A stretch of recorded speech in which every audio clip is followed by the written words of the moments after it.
اچھا یار مجھے یہ بتاؤ کہ پاکستان کے بارے میں امریکہ کے نئے عزائم کیا ہیں؟ پاکستانی سیاست اور حکومت کا سب سے بڑا المیہ یہ رہا ہے کہ یہ ڈیوائیڈ اینڈ رول کا شکار رہی ہے۔ امریکہ پہلے دن سے آپ کو جس طرح برطانیہ انڈیا میں ڈیوائیڈ اینڈ رول سے کام چلاتا رہا، امریکہ کے بارے میں ایک تاثر ہے کہ وہ آپ کے سیاستدانوں کو اس قدر ڈیوائیڈ کر کے رکھتا ہے کہ سکھ کا سانس آپ کے مقدروں میں ہے ہی نہیں۔ اور اس کا خیال سب سے پہلے آیا تھا محترمہ بے نظیر بھٹو صاحبہ کو، اور ساتھ ہی ساتھ جناب نواز شریف صاحب کو بھی، جب دونوں جلا وطنی کی حالت میں رہ رہے تھے۔ لندن میں ان کی ملاقات ہوئی اور انہوں نے چارٹر آف ڈیموکریسی پر سائن کیے۔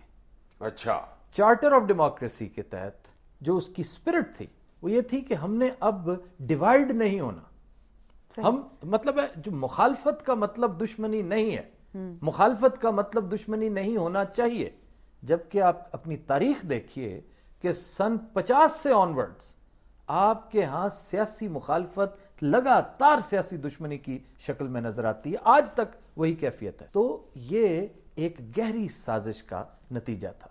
نواز شریف اور بی بی کو اس کی سمجھ آئی، انہوں نے چارٹر آف ڈیموکریسی سائن کیا اور ریکنسیلیشن کا نعرہ لگاتے ہوئے بی بی نے کتاب تک ریکنسیلیشن کے، بی بی کی آخری کتاب اسی نام سے ہے، ریکنسیلیشن کے نام سے انہوں نے سیاست میں ایک نئے باب کا آغاز کیا۔ پھر دسمبر 2007 میں ایک حادثہ ہوا، بی بی لقمہ اجل بنی اور ایک مختلف سچویشن میں پیپلز پارٹی برسر اقتدار آ گئی۔ پیپلز پارٹی کے ساتھ نواز شریف نے بڑے گہرے مراسم جس کا آغاز بی بی نے کیا تھا، اس کے تحت ایک نیا سفر شروع ہوا۔ نواز شریف اور آصف علی زرداری دو بھائیوں کی طرح اس شاہراہ جمہوریت پر چلتے نظر آئے۔ ہاں، شروع کی دوڑوں کی تصویریں بھی بڑی ہنسی والی ہیں، ہنس کے فوٹو میں اتروائی۔ لیکن پھر اس ریکنسیلیشن کے اندر دراڑ پڑی۔ لو گڈی ابھی شدرے نہیں پہنچی تھی تو دراڑ پڑ گئی۔ اچھا جی، اب مطلب ہے اس میں ججوں کا ایشو ہوا، بالکل، جس پر پہلی ضرب پڑی اس دوستی کے ماحول پر۔ اس کے بعد پھر اور معاملات ہوئے، اور پنجاب میں پیپلز پارٹی نے جو کچھ کیا، سلمان تاثیر صاحب اور ان کے ساتھیوں نے مطلب ہے پنجاب پر قبضہ کرنے کی جو کوشش کی، جو کہ ایک سیاسی حق تھا ان کا، وہ انہوں نے کیا، ایک ناکام کوشش کی، لیکن یہ کوشش دوستی کے اس تابوت کا آخری کیل ثابت ہوئی۔ بالکل۔ اس ماحول میں جو تازہ ترین طوفان آیا ہے وہ تھا جس کا تذکرہ ہم نے ان کانسپیریسی تھیریز میں کیا تھا کہ یہ جو بریگیڈیئر امتیاز یکا یک سرفس پہ آ گئے ہیں، انہیں کون لے کر آیا ہے؟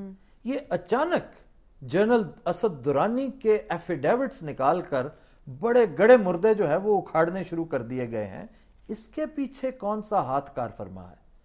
تو وہ کانسپیریسی تھیری بتاتی تھی کہ حسین حقانی ایک بڑا اہم رول پلے کر رہے ہیں۔ کیا یہ محض اتفاق تھا کہ جب بریگیڈیئر امتیاز دبئی میں تھے تو حقانی صاحب بھی عین انہی دنوں میں وہاں پہنچے، ان کے ساتھ معاملات کیے، انہیں کسی چیز پر آمادہ کیا، تیار کیا؟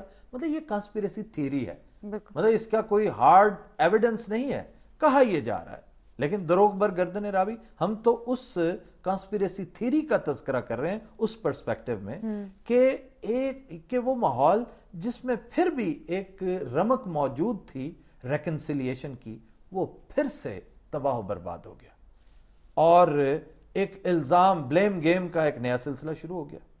اب تازہ ترین دیکھیے کہ پریزیڈنٹ صاحب نے اس دن جو مبینہ طور پر یہ کہا کہ مشرف کو سیف پیسج دینے کی جو ڈائلاگ تھا، میں نے اس میں نیگوسیشن کروائی، یا یہ ایک ڈیل کا حصہ تھا جس کی بعد میں تردید آ گئی، اس نے ایک جلتی پر تیل کا کام کر دیا کہ چودھری نثار نے ایز یوزول رائی کا پہاڑ بنا دیا، قرارداد جمع کروا دی، صدر کے خلاف ایک لمبا چوڑا سلسلہ شروع ہو گیا، جس پر قاہرہ صاحب نے کل یہ فرمایا ہے کہ چودھری نثار کی ہوئی تلخ باتوں کا خمیازہ نواز شریف کو بھگتنا پڑتا ہے۔ یہ بڑی سینسیبل بات کی ہے قاہرہ نے، کافی حیرت کا اظہار بہت سارے دوستوں نے ان کی اس دانائی پر کیا ہے۔ یہ قاہرہ صاحب نے بات کی ہے؟ ہاں جی، قاہرہ صاحب نے کل کہا ہے بڑی دنائی کی بات ہے، ایک دفعہ ذرا پھر سوچو کسی نے کی ہے. یار کیا مطلب قاہرہ صاحب دنائی کی بات نہیں کر سکتے؟ He's a sensible man. اچھا یہ احسن اقبال نے بھی تو کچھ کہا ہے. وہ ایک نئی تلخی ہے کہ ہیڈ لائنز کل کی دیکھیں موصوف کا بیان کہ جو شخص مشرف کے سیف پیسج کی بات کرتا ہے ہم اسے بھی مجرم سمجھتے ہیں. یعنی in other words Asif Zardari مجرم ہے. بالکل یار، یہ تو واقعی بڑی ڈاڈی بات ہے. چنانچہ اس میں ریکنسیلیشن کے جو آخری امکانات تھے نا، میں سمجھتا ہوں وہ بھی اب ختم ہے.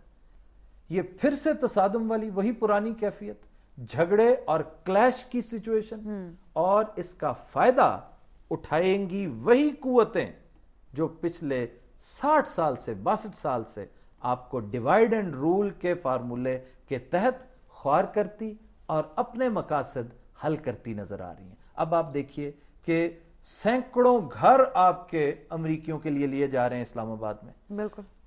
ہزاروں مرینز کے آنے کی باتیں ہو رہی ہیں. یہاں پر لمبا چوڑا ایک پیرافرنیلیا امریکہ کا ٹیگ جس کے اوپر لگا ہوا ہے وہ آپ کے ملک میں آ رہا ہے. امداد آئے گی تو وہ مشروط آئے گی، ہم خود دیں گے. بھئی اس سے کیا کام لینا ہے آپ نے؟ نام تو یہ ہے نا جی، کرپشن کو چیک کریں گے ہم، پلفریج کو چیک کریں گے ہم، یہ بھی دیکھیں گے کہ یہ ملٹری کی طرف نہ چلی جائے آپ کی امداد. 100 بہانے. لیکن ساتھ انہوں نے یہ بھی دیکھنا ہے کہ اس امداد کے ذریعے وہ امریکن امیج کو کس طرح اجاگر کریں گے، جو اینٹی امریکن فورسز ہیں ان کو سنب کس طرح کریں گے، جو اسلامک یہاں پر موومنٹس ہیں، فورسز ہیں، ان کی بیخکنی کس طرح کریں گے. یہ امداد ان پر استعمال ہوگی. اور اس وقت ریکنسیلیشن کا ستیہ ناس جو بھی کر رہا ہے، چاہے وہ پیپلز پارٹی کے کیمپ سے کر رہا ہے یا نواز لیگ کے کیمپ سے کر رہا ہے، وہ ایک بات تو طے ہے کہ اپنی لیڈرشپ سے پوچھے بغیر کر رہا ہے، اپنی لیڈرشپ کی مرضی کے بغیر کر رہا ہے. وہ کس کا انسٹرومنٹ بن رہا ہے یہ تاریخ فیصلہ کرے گی. اپیرنٹلی یہی لگ رہا ہے کہ ریکنسیلیشن کا بیڑا غرق امریکہ کے ایما پر کیا جا رہا ہے، اور آنے والے دنوں میں یہ کلیش امریکہ کو بہت سوٹ کرے گا. میں بریک لے لوں ایک؟ لے لے جناب. خواتین و حضرات، we'll take a break. Stay with us.